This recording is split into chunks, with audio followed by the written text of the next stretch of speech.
Welcome to the Minecraft stream as I try to get the music to the right level.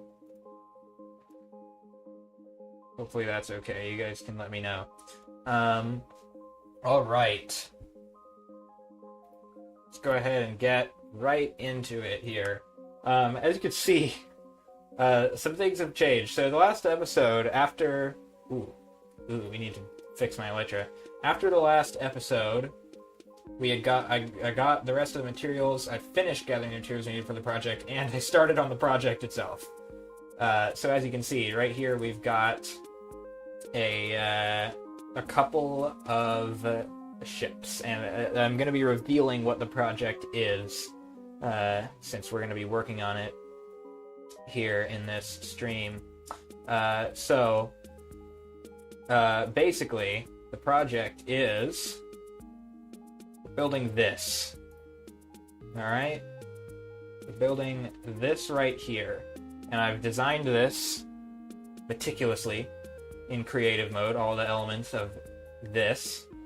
And now, then that's what we've been gathering all the materials for. So now that we've got all of our materials, I've finally started to work on it. So I've built 2 of the ships. Of course, this is the scene from Godzilla 2014 movie when he's swimming across the Pacific and the ships are following him. And my goal has been to recreate it in Minecraft. So we've started here with 2 of the ships. This is an Arleigh Burke class destroyer, I think. And then this one is a little bit of a wacky one. It's a Independence class combat ship. So these are the 2 that we've built so far. Over here I've got my staging area for resources.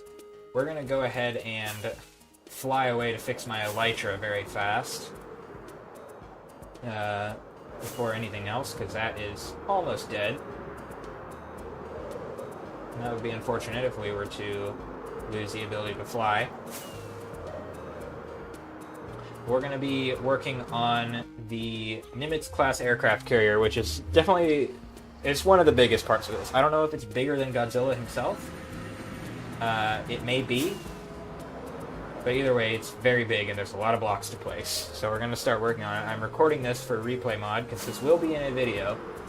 I've been working on a video, which will be coming out in the future, sometime, once it's done. Which will be about the making of this project. But for now, we're just going to start working on the aircraft carrier, the USS Saratoga in the movie.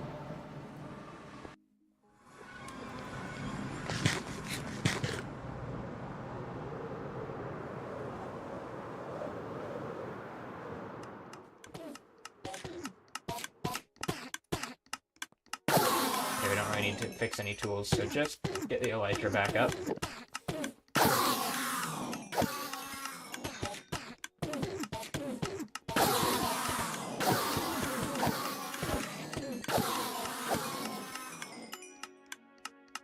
Alright, there we go. That's all we need. I do have a topic of discussion for this stream that we're going to get into to make sure in my quest to make the streams oh goodness, in the middle of nowhere, in the quest to make my streams, you can see my schematic over there. I'm using Lightmatica to do this, but yes, this in my quest to make the streams entertaining, I do have a topic for today, which we will get into in a bit once I get sort of settled into the build here.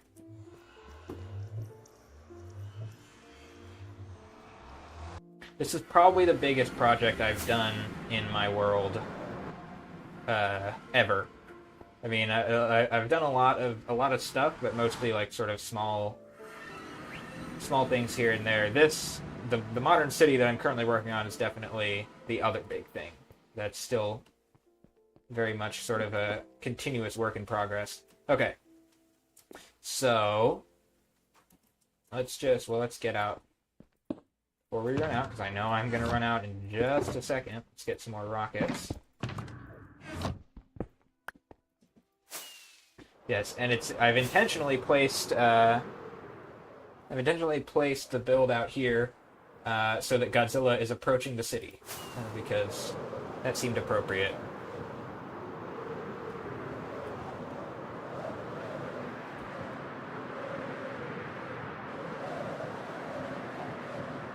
Alright, so what needs to happen is we need to go in here. Let's start at like 58. Just see what that shows us. We need to get, yes, see, we're still not at the bottom, so we need to, what about 55? Okay, that's below. So 6. There we go. That's the bottom of the aircraft carrier. So we're going to start at the bottom and work our way up layer by layer. Now the bottom of this is going to require a bunch of basalt, a bunch of smooth basalt, and a bunch of this stuff, gray concrete. Alright, we're going to go ahead and we're going to use a little bit of easy place. I know some people find this to be cheaty, because it lets you place blocks like this, but the main thing is that this basalt would be super impossible to, or just really annoying and difficult to place in the right orientation otherwise. So we're going to just use easy place to do some of this. We're going to get the bottom layer done using easy place mode. And while we do this, I will get into our topic for today. Oh, let's get this. So the topic for today is I'm going to do an off-the-cuff review of every Jurassic Park and Jurassic World movie. Alright, that's the plan. So, we're going to start things back all the way back in 1993. Now, sort of for context, I watched Jurassic Park 1, 2, and 3 around the time, sort of just after Jurassic World came out. Because that was the first time when it seemed like I was really kind of old enough to, I was probably old enough before that, but that was when I was confident that I was old enough to watch it and not be scared. So I watched the first 3 movies and Jurassic World at that time, and then I watched Fallen Kingdom when it came out, and I watched Dominion when it came out. So this is sort of, I saw them all pretty close together, but definitely the first 3 have sort of a nostalgia place because I saw them first. But regardless of that, we're just going to go through them one at a time. So starting with 1993, the original Jurassic Park. I'm going to say a lot of what has already been said about it. It's incredible. I think it's, in my opinion, about as close... Well, it's one of the few films that I would consider a perfect movie. Okay? Definition of perfect is important here because actual, like, perfection, as we typically think of it, is not really possible. That's perfection as in, like, there are no flaws or mistakes or anything at all like that. That can't be done. That's impossible. However, what I mean by a perfect movie is that there isn't anything in it that I would say is like, you should have done it differently, if you know what I mean. There is no point during Jurassic Park where I'm like, oh, if only they'd done it this way. Like, that doesn't exist. And so that's what I mean when I say it's a perfect movie. I think, honestly, it does everything right, from being a monster movie to being sort of a character drama to being an entertaining blockbuster. It's kind of all the things. Of course, one of the main things that was very sort of influential about it, and that I very much appreciate as a nerd about these things, is that it was incredibly scientifically accurate at the time for how it was portraying the creatures in the movie. Before that point, there had never really been a film that heavily focused its dinosaur design on real science, right? That just wasn't a thing.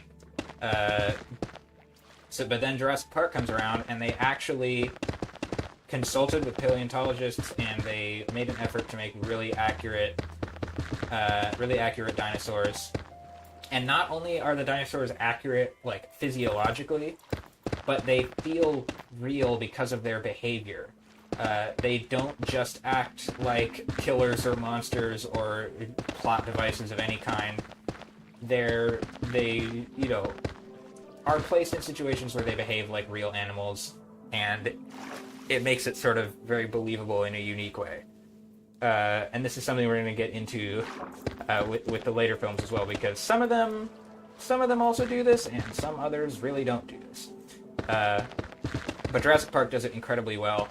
A lot of people don't realize something. This is a super nerd thing. The Velociraptor in Jurassic Park, you know how people will always tell you, like, oh, see, Velociraptor in Jurassic Park is inaccurate because actually the real Velociraptor is about the size of a turkey, and and all that sort of business. Which is true. That's correct. But it wasn't necessarily 100% correct at the time, because not a lot. Some people, namely Gregory S. Paul, in the paleontology community, thought that Deinonychus, however you want to call it, Deinonychus anthropus, the North American dromaeosaur, was a species of velociraptor. They thought it was Velociraptor Antiropus. And Greg Paul's book, Predatory Dinosaurs of the World, was a big inspiration for Michael Crichton and was where he pulled a lot of his scientific knowledge of the dinosaurs from when he was writing Jurassic Park, the novel. And so as a result of that, in the film, they based the designs of the Velociraptors on what we would now call Deinonychus antiropus. And when you take it as Deinonychus antiropus, it's an incredibly accurate depiction of what that creature was thought to look like at that time. So, yeah, it's actually, if you compare the Jurassic Park Velociraptor to the sort of original, the drawings and reconstructions from the original paper that depicted, or that was the original description of Deinonychus, it's pretty impressive.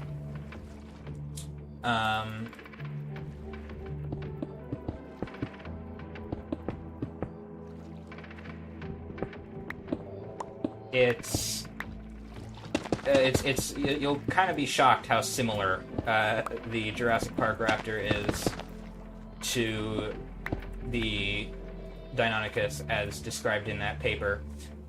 So, yeah, in short, Dinosaur is very accurate. That's something I appreciate about it. I also really like its thematic material. The sort of idea, well, there's a few facets to it, right? You've got the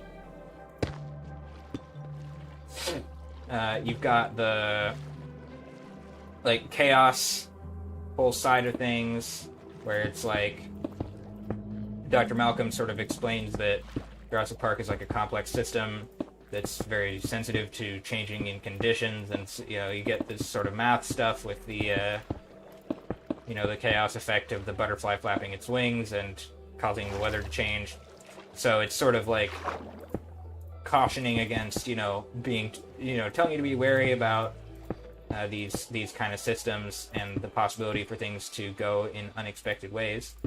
And tying into that is the narrative of sort of man versus nature, or humanity versus nature, and humanity thinking that we have control over nature, and discovering that actually, no, we do not have control over nature, and violently discovering that fact as nature rebels and life finds a way, etc. Which, speaking of which, the movie that I'm recreating right now, Godzilla, follows a very similar idea about nature and the hubris of humanity, which is one of the reasons I like that movie as well. That particular type of story, I think, is very sort of effective and continues to be relevant today, as, for example, we, continue to do things such as using fossil fuels, polluting the atmosphere, coal mining, etc., these things that are changing the environment of our planet and are not doing good things. You'll find that severe weather patterns have gotten way worse ever since climate change has become really big. So it is kind of a real thing that's happening. Like we are affecting our environment, and it is pushing back on our on our actions, right? So it's a continuously relevant message, and I think the film delivers it very effectively, with the character of Hammond being like very sort of convinced that he has everything under control, and then meanwhile you've got the character of Malcolm, who's on the completely other side, like, no, you actually have control of nothing.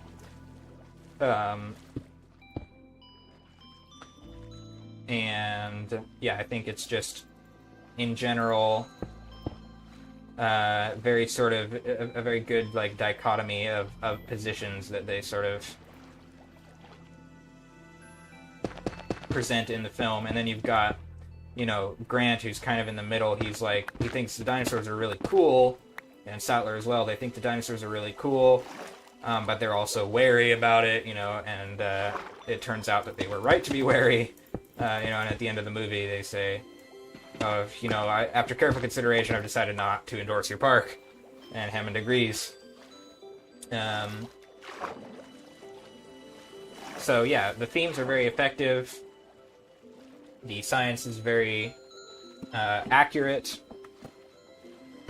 and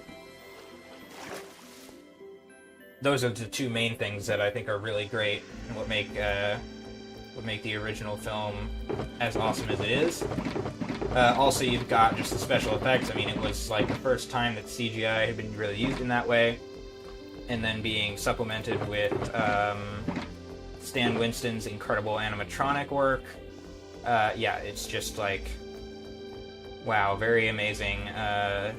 It looks great. Still to this day, I think Jurassic Park holds up and stands the test of time.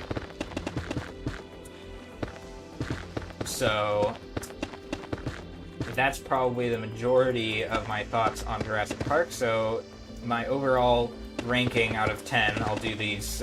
I'll do this for each movie. My ranking out of 10 for Jurassic Park is 12 out of 10.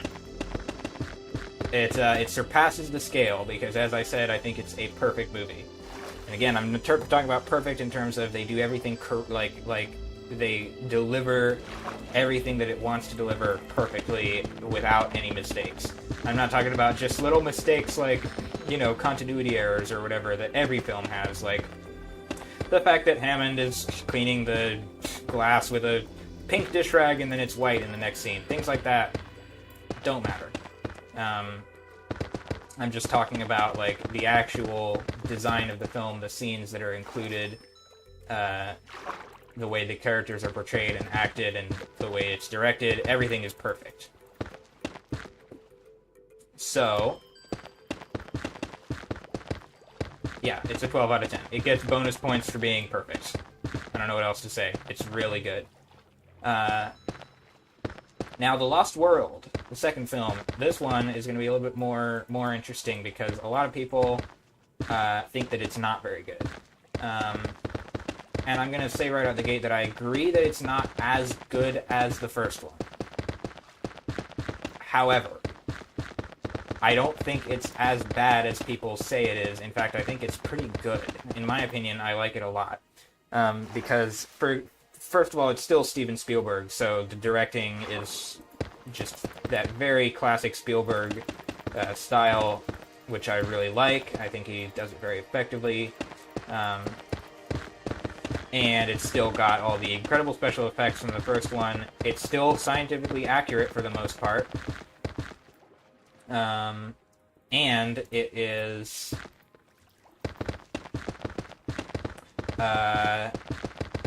it still adds something to the story, right? This is something... Because it's also, at least to some extent, based on a Crichton book, because Crichton did write The Lost World.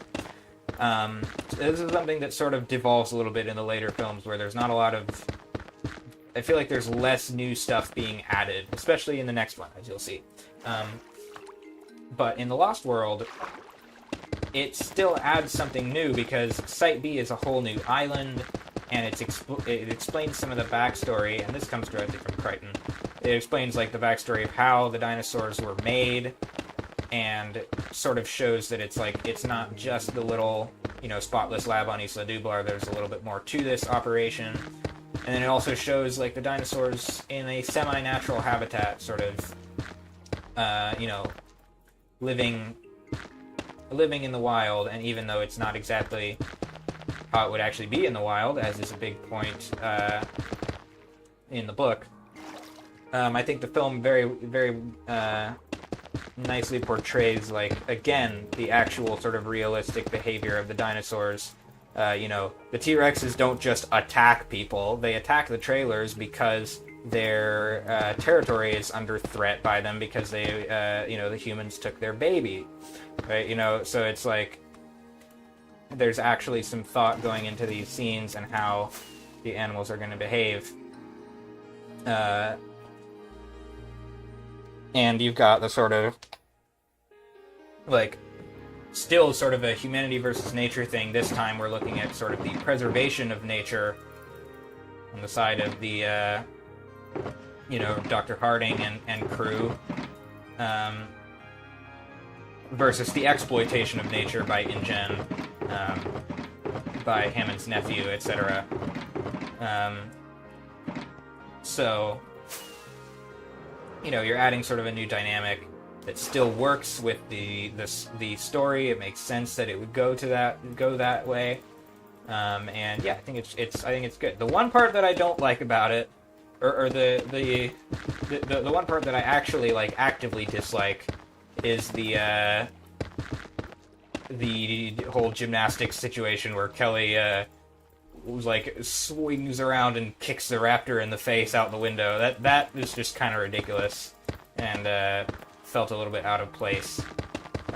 It's just like, really? Is that something that would happen? I don't think so. It kind of felt a little bit contrived.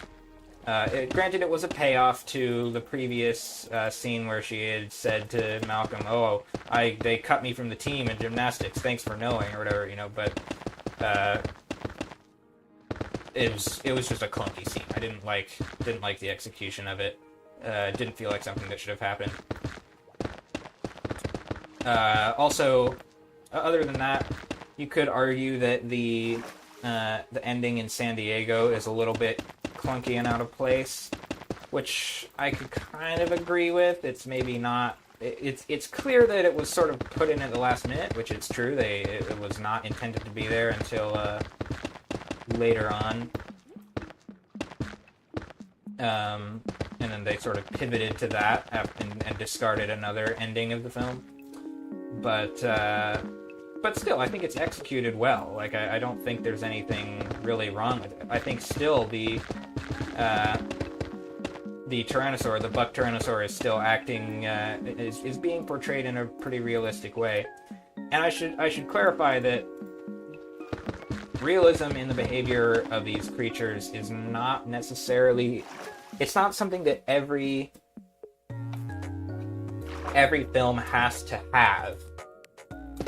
It's something that Jurassic Park has, and therefore something that I appreciate about it for going that direction when a lot of other films don't.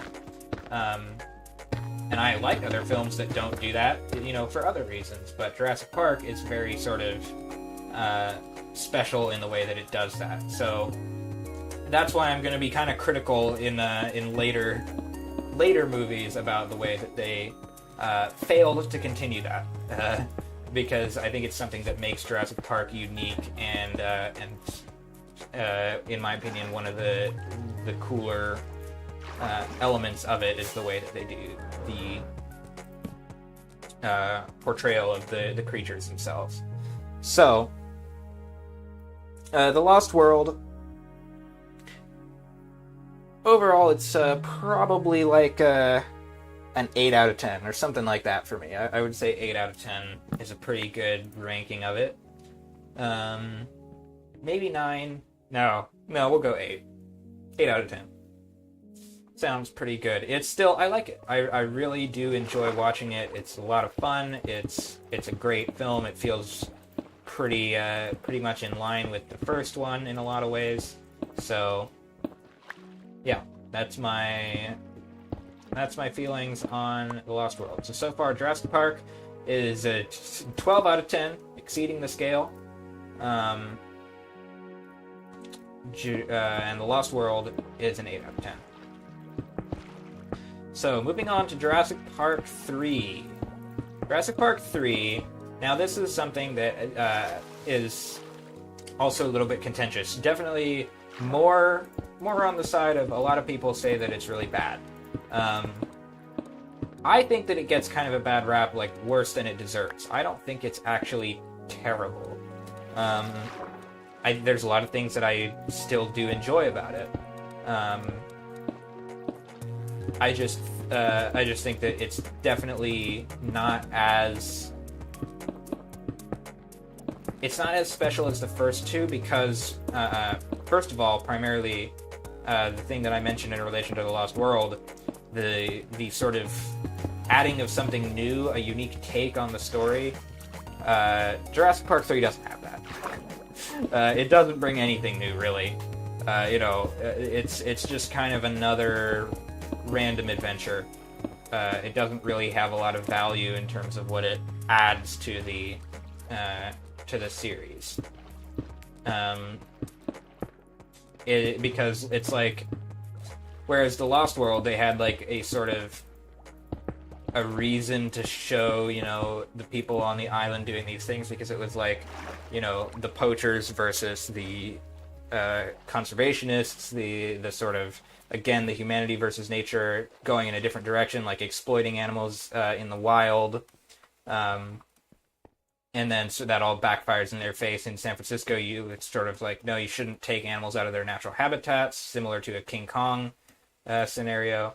But Jurassic Park 3, it's just kind of like, yeah, they just went to the island for, to look for these people's kid or whatever. And, it's just kind of a random plot that doesn't really add a lot of value. So that's my overall sort of... That's probably the biggest problem with Jurassic Park 3, is just that it doesn't add any... It doesn't really add anything, right? The other thing about it is that it's kind of rocky when it comes to the portrayal of the dinosaurs. I think, on the one hand, they do it both really well and really badly. On the one hand, you have the velociraptors, which I think are done very well. They've been updated to include feathers, which is something that is very commendable, even though it's sort of... Debatably, it breaks continuity, right? Like, oh, why didn't they have feathers before? But I think it's more important to depict them accurately than to, like, prioritize those, like, continuity details. So I'm glad they did that. The raptors also, their behavior is pretty believable. Like, they don't really bother the humans until they come into their nest and steal their eggs. And then...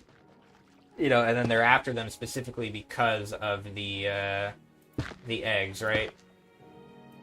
And I like the way that they sort of talk to each other, and they emphasize like the social culture.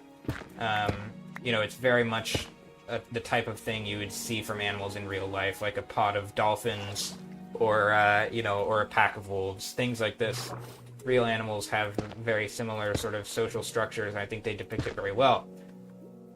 On the other hand, let's talk about the Spinosaurus in the room.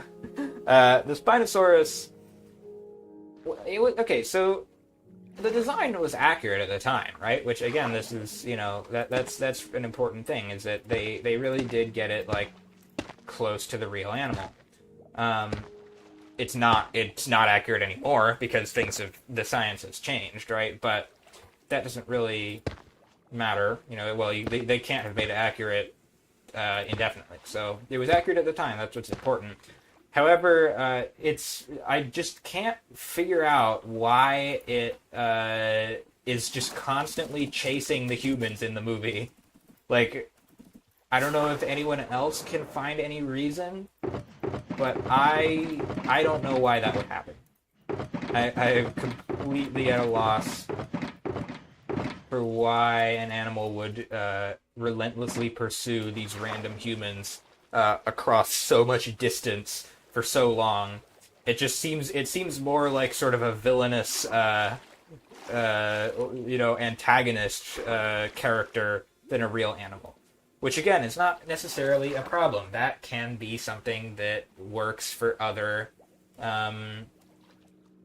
in other films, right? Not everything has to be super,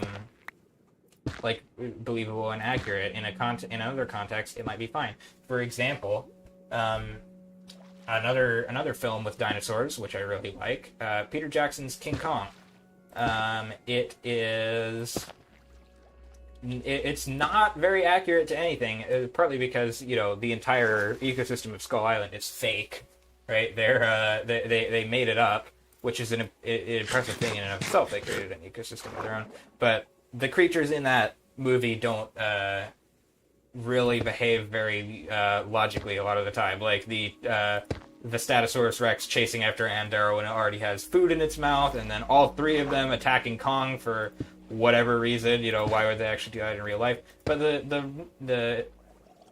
the precedent of that film is that it's a wacky, crazy fantasy adventure type thing, which means that makes total sense. Like, that's totally fine that it wouldn't be really realistic because it's not supposed to be, right? Jurassic Park, on the other hand, sets a precedent of being very sort of grounded and faithful to real life, which the Spinosaurus just does not embody. It's completely not behaving in a realistic way. So that's where that problem stems from. It's not an inherent thing. It's just that it's inconsistent with the rest of the series. But like I said, they did the Raptors very well, so it's kind of a mixed bag. Like Jurassic Park 3 is like some good things, some bad things. Overall, the reason I think it's kind of worse than the others is because it just doesn't add anything new. That really is the big thing bringing it down. It's kind of just an extra thing, not really necessary or important. So my overall thought is that, and considering it still has like very cool practical effects and it looks very good, my overall thought on it is it's probably like a 7 out of 10 or a 6, maybe a 6 out of 10. We'll say a 6 out of 10. It's above like the middle, slightly above average, or what would be like sort of a bad, mediocre movie, because I do enjoy a lot of parts of it, like the raptor plotline and the sort of scenery of the island and all that sort of stuff. But just because it doesn't add anything new, 6 out of 10 is probably correct for it. So we got a 12 out of 10, absolute perfect movie, and then we got an 8 out of 10 for the Lost World. Then we've got a 6 out of 10. So you can see that things are declining. And that sort of continues, at least for me. I just don't... A lot of these other movies, especially from here on out, don't really do it for me. So, speaking of that, let's now talk about Jurassic World. So when I first saw Jurassic World, I actually enjoyed it, okay? And I even watching it more recently, I still was able to enjoy it. It's like, this isn't completely, there's still some good things going on here, right? For example, I don't think the hybrid plot line with the Indominus Rex is, I don't think that's bad. I don't think that's inherently a problem. I think actually it's a pretty Crichton-esque narrative with the sort of tampering with things and trying to have control over stuff, and then it failing and backfiring or whatever. That's a very sort of classic Crichton and classic Jurassic Park thing to continue playing to. Overall, I think Jurassic World is actually it's good as like just a movie on its own. Like if you take it separately to the rest of the franchise, I think it's actually good. Where it will suffer is, again, in relation to the other movies, similar to Jurassic Park 3, wherein, for example, the Indominus Rex suffers from a bit of a Spinosaurus syndrome, where it just doesn't make sense, anything that it does in the film. They keep saying, it's killing for sport, and it's just, it's a savage monster that just loves to murder everything, and it's like, why is it like that? Like, that doesn't make sense, right? Like, that's not how like a real animal would behave, to the point where it's like, putting itself in danger to attack random humans. That doesn't make sense to me. because it's not realistic. And again, if this were King Kong or or something like that, it would be fine. And that's why I say the movie on its own isn't bad, because like that's not inherently a problem. And I think for how it is done, it's actually directed and executed very well. It's a good sort of monster / disaster movie. I just think that for a Jurassic Park movie, it's not. It suffers because it doesn't keep up the sort of tradition of being more faithful to real life. And I also think that the sort of the plot line with the Indominus, while it does make sense, it's just not really. It doesn't. It again, just the way it's executed doesn't really work for me in the context of the franchise, because it feels more like they've just done this sort of superficially. What am I talking about? I'm losing the thread here. The Indominus just doesn't quite work for me in the Jurassic Park setting, even though it theoretically does, and I can't exactly point to why. I just don't really think it's quite fit for it. Because another anecdote about this would be the fact that it is like it's like half T-Rex, half Raptor or whatever, and which on its own is kind of like gimmicky, and it's like okay, whatever. You just put the two most popular dinosaurs together. But what I think is really sort of ridiculous about it is the fact that it can just talk to the raptors automatically. It's like, oh, you have the genetic material of a velociraptor to some extent. Oh, then you must be able to just talk to velociraptors and immediately become their alpha for no reason. That would be like, if a human could just go up to any chimpanzee and be like, yo, I'm your boss now, and the chimpanzee would just be like, oh, okay, I'll just follow you, right? Like, that doesn't make sense. Which, again, it wouldn't necessarily be a problem if there wasn't, like, a precedent for realism. But, since there is, just doesn't work. So, yeah, and then another big problem that I do have with the movie is the ending battle scene, because, again, this would be fine in King Kong or Godzilla, some movie where it's like it's about monsters fighting or whatever. But that's never been what Jurassic Park is about, really, and it feels sort of cheap to turn it into that, because that's not. That was never the point of it, right? The animals are supposed to be real. They weren't supposed to be fantasy monsters. They were real animals, and real animals wouldn't just run at each other and battle to the death, for no reason, like happens in at the end of the movie with the T-Rex. Like, it's like, oh, the T-Rex just got released, is like free from its cage for the first time ever, and it's like, oh, the first thing I'm gonna do now that I'm like exploring a new territory is attack this creature that is like bigger than me and stronger than me and like can probably kill me. I'm just gonna immediately go for it. That's just not really something that would happen. So yeah, that's a big sort of issue for me, and also just the sort of gimmickiness of like, oh, the raptors are like friends with Chris Pratt, and then oh, it's gonna protect him, and then and then the raptor and the T-Rex like team up on the Indominus Rex, and then at the end they like shake hands and walk away, and it's just like, are these? Do we want to just turn this into again? It would be okay if this wasn't a Jurassic Park series film where it's like supposed to be sort of realistic. That like it just doesn't taking it that direction doesn't work for me.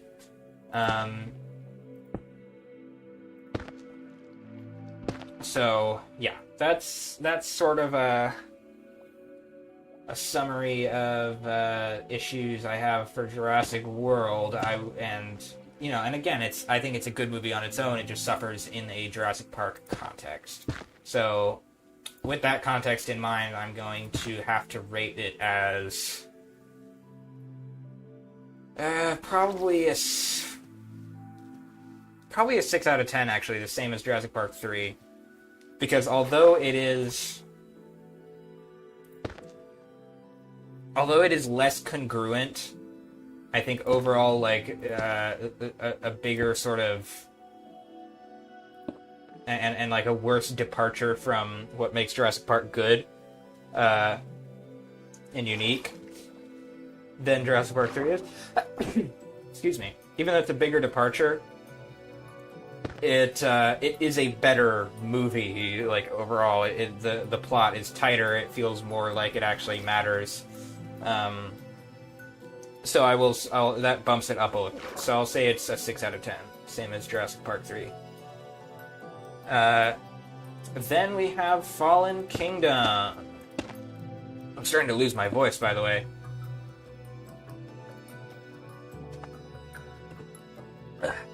I may have to take a break in a minute here. In fact, I'll take a break right now, and then we'll get to Fallen Kingdom. I'll just build for a little bit, because it's been talking for 45 minutes straight.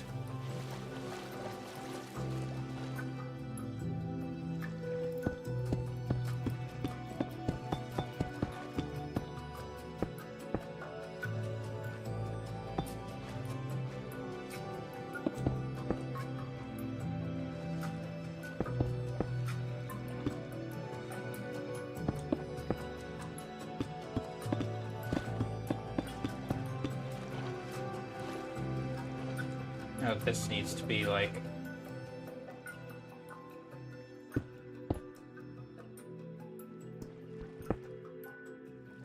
to be like that, I think. Yeah. I missed that on the bottom layer.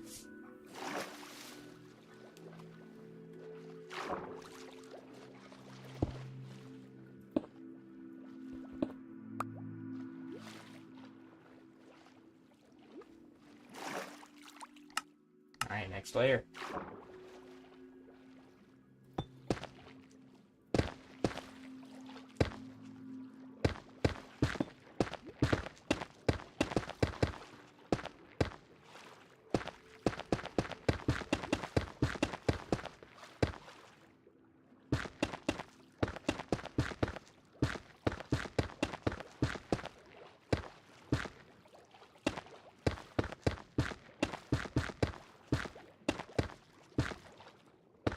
This is not an easy build, especially the underwater part. This is a lot bigger than the other ships I've done, so this probably won't get done in one recording. I'll have to splice it because it's humongous.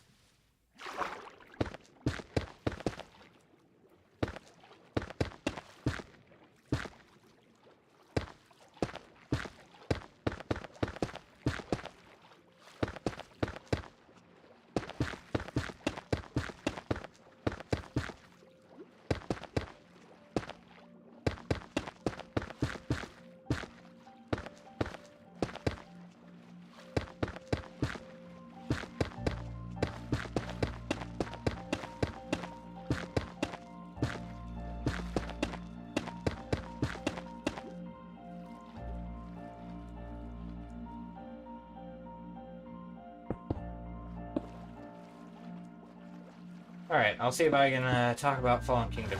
So, Fallen Kingdom is a very mixed bag, like more mixed even than Jurassic World. Because, first of all, it has a lot of good ideas and things that I think are... that I actually really like and wish they had been done better or more extensively. And more extensively is a pretty important element, because the thing about the film is that it has a lot of pacing issues where things happen really fast and get skipped over when I would have liked them to be actually sort of, a bigger scene, right? You've got things like the baryonyx in the tunnels with the lava. It's like, wow, cool set piece, dude, and it's done in like 10 seconds. And then immediately after that, it's like, oh, the volcano running away from the eruption. It's like that could have been a whole scene, but that lasts like a minute.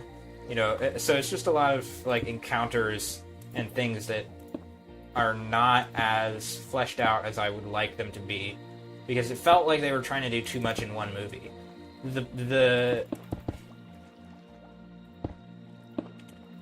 The main thing about it is that it should have been cut into more than one film, because I feel like the entire first part, where they're going to Isla Nublar and trying to save the dinosaurs, getting betrayed, etc., that could have been a movie. And it ends with them, sailing away. And it still would have been kind of derivative of The Lost World, which it already is, but it would still be, at least somewhat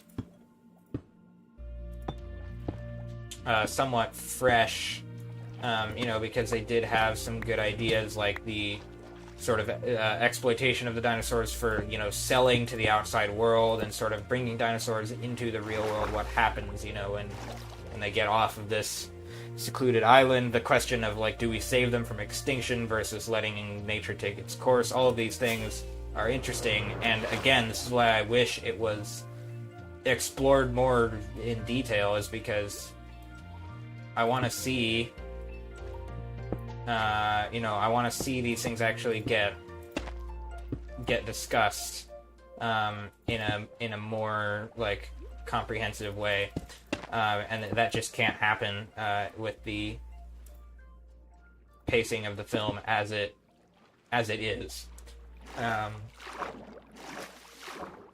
I think they should have had the one movie, which was The Island, and then put the whole auction situation and the Lockwood stuff.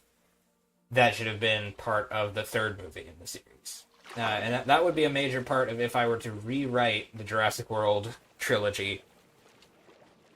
That would be like my single biggest change, probably, is splitting the second movie into two. And that would cut into the third one a lot, because you'd have to include all the Lockwood stuff. But let's face it, the third movie, as we're going to describe, as I'm going to describe in a little bit, I don't think the third movie has a lot going on that couldn't be scrapped. But aside from that, talking about Fallen Kingdom, the Lockwood stuff would also have to be changed. If I would change quite a bit of it if I were to like it. In particular, the Indoraptor stuff I just found really sort of dumb. It was like, while the Indominus Rex kind of made sense, at least, because it was sort of a Crichton-esque idea of, them exploiting nature for entertainment, and like trying to make it the way they want, and sort of learning the hard way that it doesn't really work that way. The Indoraptor is just dumb. Like, it just doesn't make sense, because like the premise of it is that it's like it's like a weapon for war or whatever, and it's just like, why would anyone want to use a dinosaur for battle? Like, that it just doesn't make sense, because, and again, it might make sense in a setting where they really committed to it and did like, some sort of crazy like fantasy future world where technology exists in a certain way where it would make sense to do different things like this. But in the real world, that just doesn't make sense. And this takes place in the real world. The premise is like dinosaurs in the real world, and it just does not make sense for it to be a weapon for war. made very clear by the scene in the film where they're showing it at the auction, and that guy, who does the demonstration, he has a gun, right? I love this. This is hilarious. He has a gun which controls the Indoraptor, right? So what he does is he takes the gun and he points it at a guy. And he's pointing his gun at this dude, and he pulls the trigger, and the dinosaur goes after the dude.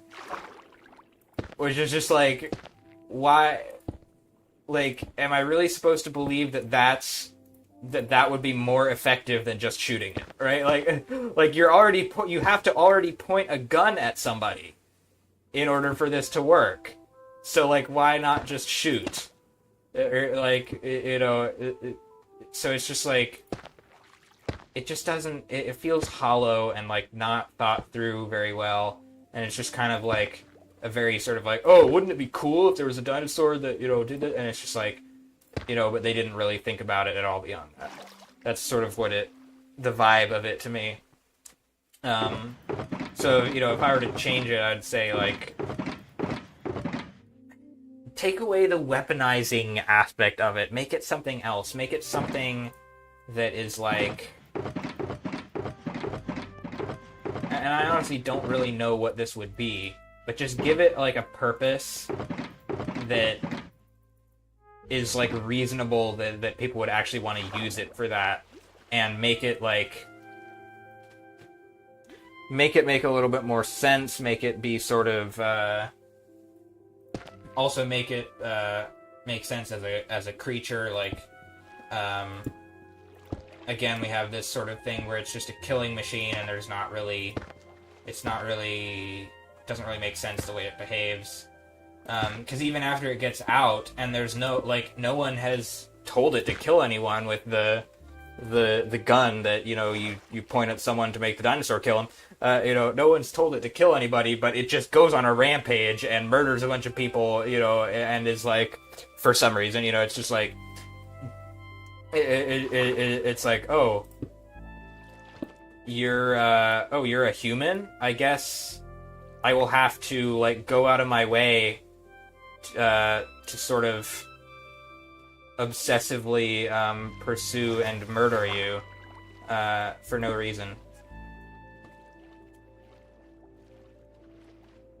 Which, again, would be fine, if it wasn't sort of supposed to be... If it wasn't Jurassic Park, if it was supposed to be more realistic. But overall, the rest of the Lockwood stuff is kind of okay. I would obviously prefer that they didn't have the battle between the raptor... Blue the Raptor and the Indoraptor. It just doesn't make sense for Jurassic Park. It doesn't feel in line with the sort of scientific accuracy that I would like. And going into scientific accuracy, actually, let's talk about that, because I kind of forgot to bring it up for Jurassic World as well. The new trilogy, especially the first two, Jurassic World and Fallen Kingdom, just completely seem to mess up in terms of, like, being consistently accurate. They've just dropped the ball on the Jurassic Park principle of, basing it on real paleontology, and making it seem like there are real animals.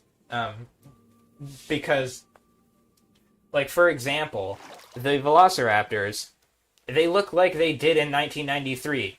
Well, kind of, not actually, and I'll describe that even more detailed. But basically, they have not been. They don't look like real raptors, like, which to me is just like, why wouldn't they? Like, and because I don't care. You don't have to make it actually Velociraptor mongoliensis, because that would be not very good. It's too small to really be super scary, right? So.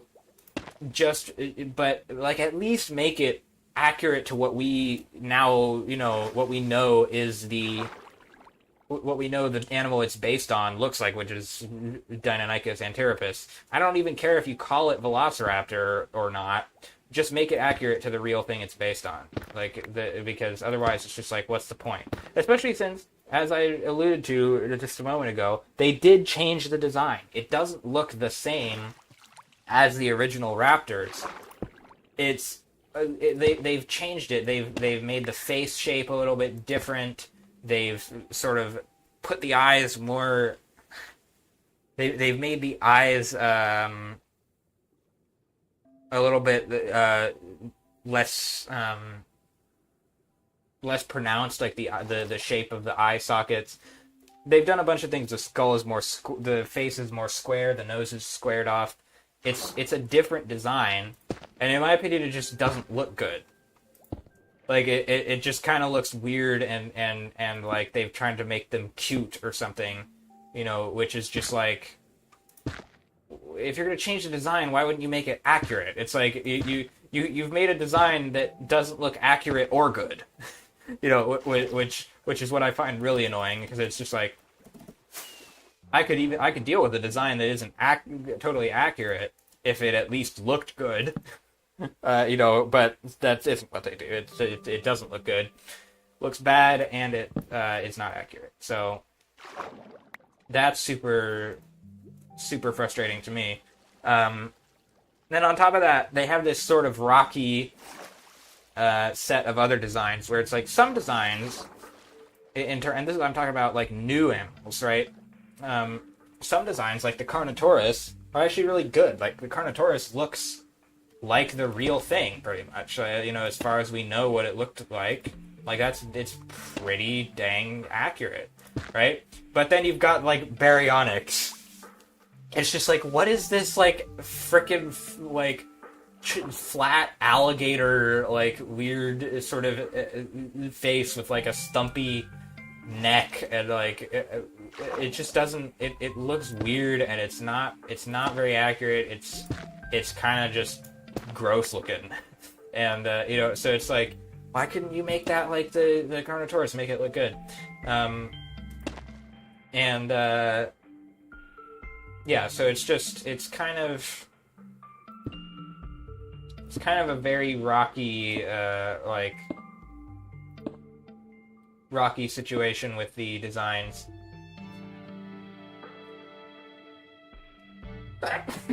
Excuse me, another sneeze. I'm allergic to something right now. So yeah, I've talked a lot about Fallen Kingdom now, so let's go ahead and rank it. My overall on Fallen Kingdom, considering like the pacing issues, and all of the other things I talked about, it's probably like a 5 or a 4. Don't want to say 5. Well, I said Jurassic World was 6.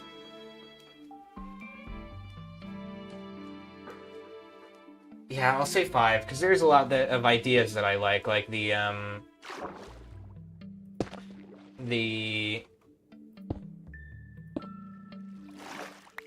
going back to the island, the volcano, the set pieces like the Baryonyx in the tunnels and all that stuff.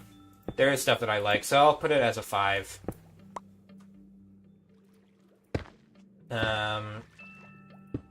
But I do wish it was better.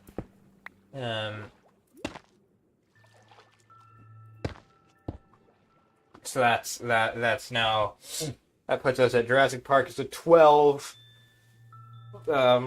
Lost World is an 8. Jurassic Park 3 is a 6. Jurassic World is a 6. Fallen Kingdom is a 5. So that brings us to the last film as of yet. There is a new film coming, directed by Gareth Edwards. So I actually have high hopes, because holy crap, is Gareth Edwards a good director.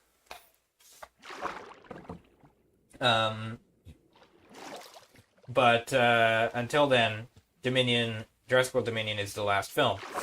So, considering, again, this is one that I feel like it really does suffer just from the context, because although it does have a lot of other problems, this one has pacing issues very similar to Fallen Kingdom, where the pace is very fast, and I feel like they needed to give it they needed to give some things more time. Like, fast pace works in some cases, and in other cases is a detriment. So there are a lot of things that get rushed through that I wish got more time. Like, for example, the scene with the Therizinosaurus in the woods, where What's-Her-Face is trying to escape from it, and it's like creeping after her into the water. Very cool scene. Wish it lasted more than 20 seconds. You know, so it's like it just suffers from a lot of that sort of rushing through things. Now the dinosaur designs are a little bit improved from the previous films. They do try to get a little bit more accuracy. For example, feathers. Feathers is a big one. Pyroraptor is in the film and it has feathers. However, they still haven't updated their other designs, like Velociraptor and even T-Rex have not been updated to look accurate. So I can't really give them a lot of points because they, the most important dinosaurs still look wrong. But, there is something to be said for a little bit more accuracy. Also, Moros Intrepidus is shown with feathers. Little babies have the little downy feathers, which I like. However, then you also have designs that in my opinion, just don't really fit the film. Like, for example, the Giganotosaurus, however you want to call it. It's like really crazy and freaky, and it's like looks like some sort of edgy, wacky creature design. It doesn't really look like the real animal or like any real animal. It looks enough like a real animal that I could believe it in some other setting. But I don't think it works for depicting Giganotosaurus. If it was not Giganotosaurus, if it was something else in some other film, again, if this was, I'm going to keep saying this, if this was King Kong, and it was some sort of, miscellaneous, crazy dinosaur creature on Skull Island, I'd be like, yeah, that's a good design. It's cool. It's got a little ridge down the back. It's recognizable that way. It's got, some fun patterning. It looks like a pretty good creature design, but it just doesn't look like Giganotosaurus. So it's like, you kind of failed on that one. If you wanted to make it look like Giganotosaurus, it doesn't look like it. So that's a pretty big problem. Also, it feels like it was kind of given like a similar treatment to the Indominus Rex, where it's just like, for no reason, just kind of kills things. And it doesn't feel like it ever is really has like a good reason to be doing what it's doing. And they again do the same thing as Jurassic World, which I don't like, where they end the film with a big like battle between dinosaurs, where the T-Rex and the Therizinosaurus like team up and kill the Giga, which is just like what is that? Like, this isn't Godzilla. It's great when that happens in Godzilla, and Godzilla just absolutely shreds other creatures. But this is Jurassic. This is a Jurassic Park sequel, not Godzilla, right? So it's just not. It doesn't work for all the same reasons that I mentioned for Jurassic World. There's also the problem in the film where they like totally took over the plot with like this locust thing, which I don't dislike the locust plot line. I think it actually works it pretty well as like it feels like, again, a Crichton-esque thing where things are kind of getting out of control. It feels like something you could that might be in one of Crichton's books, and it could have even been in Jurassic Park, but it shouldn't be the entire plot of the movie, especially when this film is like, the selling point of it is that it's supposed to tackle what happens when dinosaurs are in the modern world. Because guess what? And this is probably my single biggest problem with the movie. At the end of the previous film, Fallen Kingdom, one of the things I actually liked about what that film set up is they said, dinosaurs are in our world now. Guess we'll have to find out what happens in the next movie. You know, and then it's like, the next movie comes along, and it's like, psych, we're not actually going to tackle that. We're going to show you some of it, but we're going to do this other thing instead. And then, at the end of the movie, the message is that dinosaurs are in our world now. Guess we'll have to see what happens. You know, so it's like, we're in the same place. Like, there was no actual development. You didn't add anything to that. Like, it's like we're in the same place. We did see, you know, a little bit of what was happening with, like, the black market stuff, selling dinosaurs and seeing dinosaurs in the wild. There was some of that, but it just feels like kind of a cop-out that they ended with, like, you know, kind of in the same place where it started, without really any, like, you know, consequential changes or solutions to the situation. Also, the mosasaur was kind of underutilized. It was, you know, it was teased so much in the trailers, and then it was only in a couple scenes. It's just like, what's going on with that? Oh, we're not going to talk about it because instead we're going to do the locust thing. So that's a pretty big thing. And again, I feel like if the locust thing was just its own thing, if this wasn't like, you know, the final Jurassic film where it's like supposed to be tackling this big idea of animals being in the modern world, dinosaurs in the world, if it was just its own thing, the locust plot wouldn't be bad. Or even if it was just a background to the movie, I would actually like it a lot more. But it's the fact that it overtakes the plot and ends up being like the only really consequential thing. That's what I don't like. Also, Biosyn was like, it was cool to see it, you know, brought back. I appreciated the reference, you know, including Biosyn as the bad guys, you know, going back to the original film and book. I feel like the Dodgson actor actually did a pretty good job. But I don't feel like I really... I never understood what they were doing or why. Like, I don't, and it's granted, it's been a while since I watched it, but I don't remember ever being able to be like, oh, I see what they're doing. That just wasn't, it was never clear, like, what the motives, you know, or what the company was doing. You know, in the original book, it's very obvious, and in the film as well. Biosyn is trying to steal InGen's research in the form of their embryos. They pay off Nedry to get ahead. You know, in the race, they want to, you know, capitalize on this new development, and you know, because they want to you know, exploit the dinosaurs for themselves, for the, you know, a theme park of their own, or for you know, selling them, you know, so it makes a lot of sense. Whereas in Jurassic World Dominion, it's just kind of like, yeah, they have all the dinosaurs here, and they're kind of just chilling, and there's also some locust stuff going on, you know, and it's just like, why? I don't know, I couldn't figure out what the reason was for things to be that way. And why Biosyn was so set, and why it was like, you know, when everything kind of goes to crap, you know, it's like Dodgson has his little freak out moment where he's like, God damn it, and he, you know, punches the chair or whatever, and it's like, what went wrong? Like, what's the problem? Like, what did you lose out on here? I don't really know, because I never really grasped what your plot was in the first place, right? So that's another big problem. So overall, I think I would put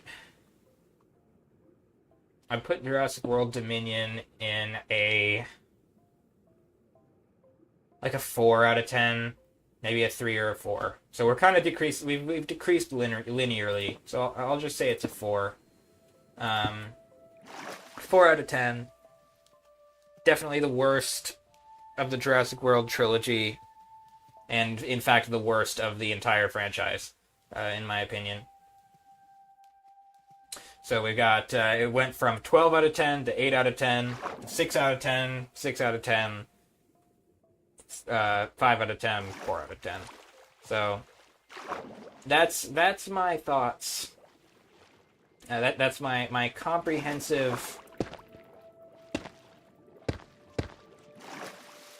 That's my comprehensive analysis of and review of the Jurassic Park and Jurassic World franchise up until now. Again, I'm excited to see what happens with the next movie because I do have a lot of faith in Gareth Edwards that he will pull something really good because, as he said before, he is actually a fan of the franchise and a fan of Steven Spielberg, and he has done incredible work in other movies that I really like, such as Rogue One or such as Godzilla, which I'm building right now. So, yeah, I actually have hopes that that one will be good. But until then, it's a steady decline, unfortunately, for Jurassic Park. I think in a lot of ways, the following films had a lot... They had a lot to live up to, and they were... Some will say they were doomed to fail. I don't think that's true. Because, I mean, for example, I don't think The Lost World failed. I think it was still good. But I do think that it's... Jurassic Park, the first one, is a very hard act to follow. And so it takes, you know... It kind of makes sense that most of the others wouldn't really stack up, because like I mean how are you gonna make something as good as that again or better? It's very hard to do. So yeah, otherwise that is my thoughts about that. So we made some good progress here so far. I'm gonna just finish off this layer at least. Then I'll probably have to end the stream. Because, oh my goodness. This is a huge project and I can't probably talk very much more. My voice is gone.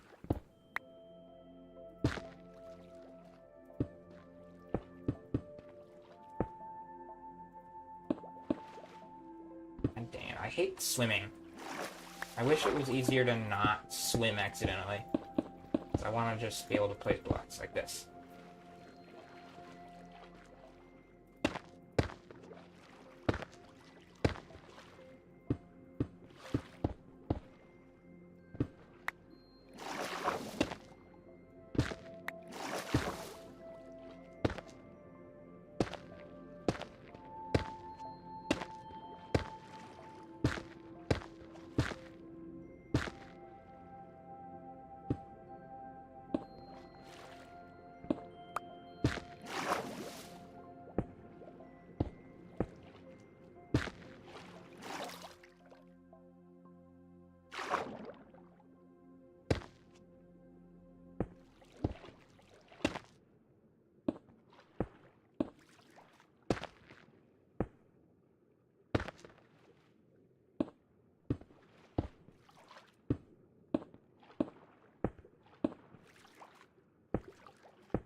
Getting there with this. This is so huge.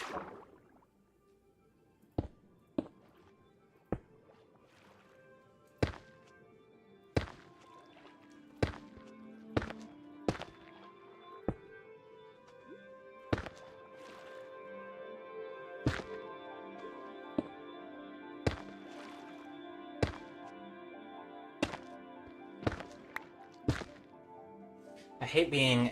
the worst part of these builds is the underwater part, because the schematic doesn't show you... Because there's water there, it just says that the block is incorrect or whatever by the red. It doesn't actually show you what block is supposed to be there other than the tooltip at the top right.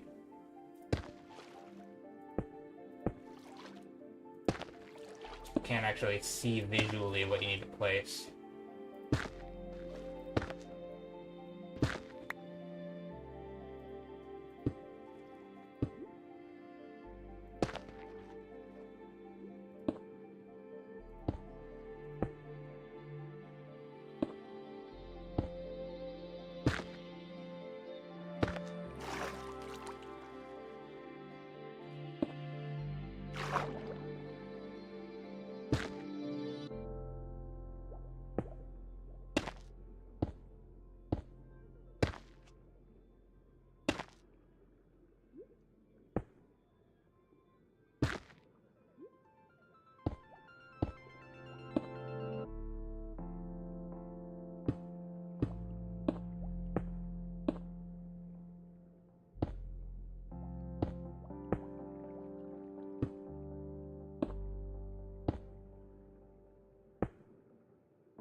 Almost done.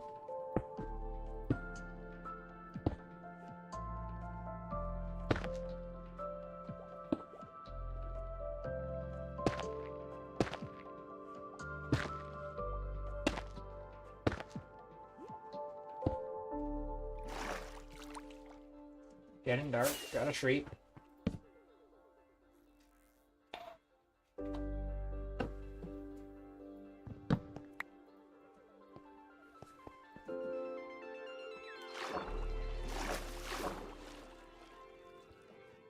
Yeah, feel free to comment or put in the chat if you're here, if you agree or disagree with any of my rankings of the Jurassic Park and Jurassic World movies. If you've seen them, if you have opinions of your own, I would love to hear them.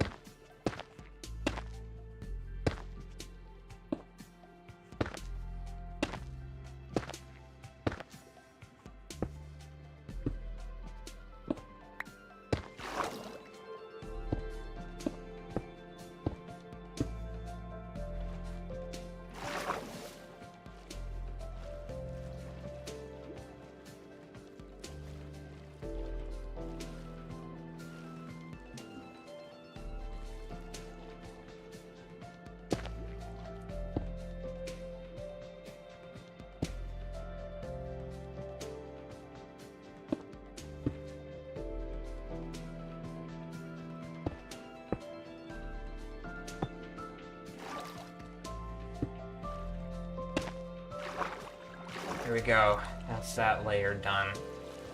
We're almost at the water surface.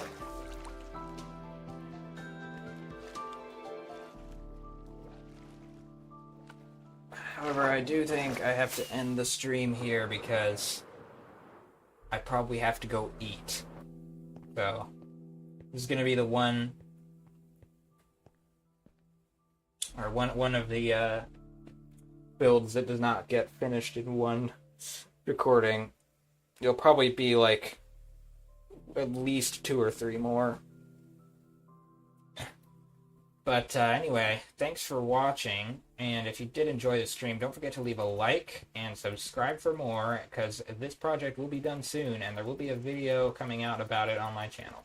So, until then, thank you for watching. Goodbye.